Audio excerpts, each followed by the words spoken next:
हम सबको पता है कोई चुनावी रैली नहीं है। अपनी दो बहनें हिम्मत से लड़ रही है। अगर बहन हिम्मत से लड़ रही है तो भाई कैसे पीछे रहेगा। और इसलिए हम सब दोनों अपनी जो बहनें हैं, कल्पना जी हैं, सुनीता जी हैं, आप चिंता मत करो।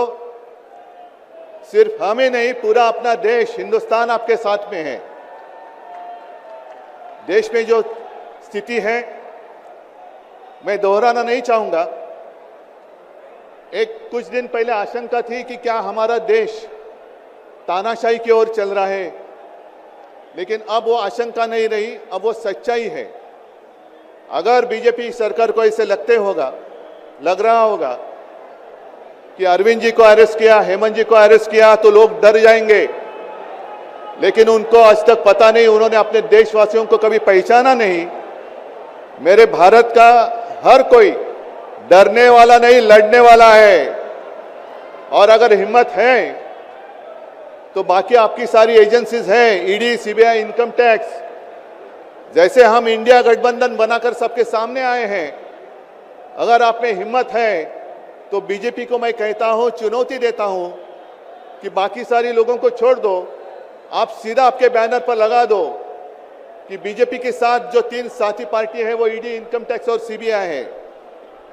लेकिन अब समय आया है, कितने दिन तक हम उनकी आलोचना करते रहेंगे। अब तो उनका सपना ऐसा है कि 400 पार। मैं पूरे देश को आह्वान करना चाहता हूं कि एक व्यक्ति और एक पार्टी की सरकार देश के लिए खतरनाक हो गई है, और अब वो समय आया है कि एक पार्टी और एक व्यक्ति की सरकार नहीं चलेगी। पूरे देश को मैं आह्वान करता हूं कि हम सबको अब चाहिए, मजबूत देश चाहिए, और मिलीजुली सरकार हमें लानी ही होगी। देश में जितने सारे प्रांत हैं, जितने सारे राज्य हैं, उनका सम्मान करने वाली सर्वतोमुखी सरकार अगर हम लाते हैं तो ही देश बच सकता है, नहीं तो फिर आपका सवाल है, आपका भविष्य आप किसके हाथ में देना चाहते हो। हम सारे आए हैं चुनाव के प्रचार के लिए नहीं आए हैं, हम प्रजातंत्र की रक्षा के लिए आए हैं। और कैसी सरकार है, अरविंद जी के ऊपर इल्जाम लगा दिया, डाल दिया जेल में, हेमंत जी के ऊपर इल्जाम लगा दिया, डाल दिया जेल में। ये कौन सा तरीका है। इनके पास जितने सारे लोग हैं, मैं आपके सामने आने से पहले कुछ पत्रकारों के साथ वार्तालाप कर रहा था और उन्होंने कहा कि उद्धव जी अब उन्होंने इनको साथ में ले लिया, उनको साथ में ले लिया। जिनके ऊपर भ्रष्टाचार के आरोप खुद भाजपा ने लगाए थे, उनको उन्होंने वॉशिंग मशीन में डालकर साफ सुथरा नहला धोला कर अपने मंच पर विराजित कर दिया।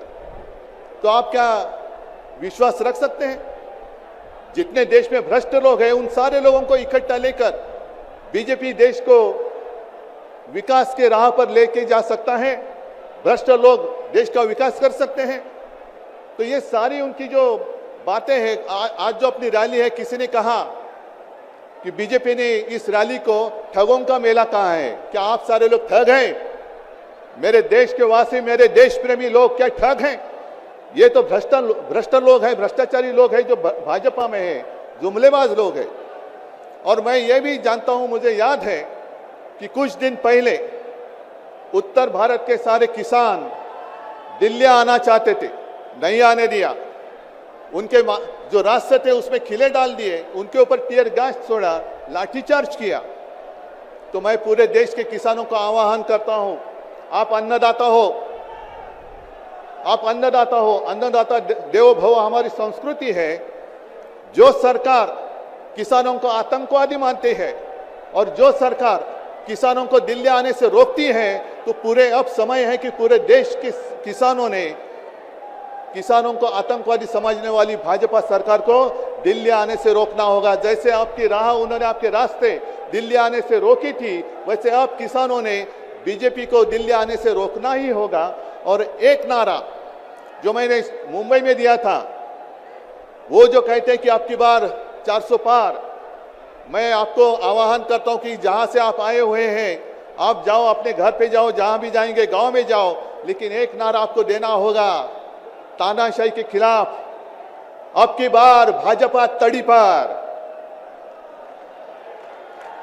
अब की बार भाजपा तड़ीपार और ऐसे तानाशाही करने वाली सरकार अब हम दिल्ली आने नहीं देंगे।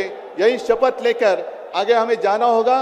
और फिर से एक बार सुनीता जी, कल्पना जी, आप चिंता मत करो, पूरा देश आपके साथ है। आप लड़ाई जीतेगी और हम सब लड़ाई जीतेंगे, प्रजातंत्र जीतेगा। जय हिंद, जय महाराष्ट्र।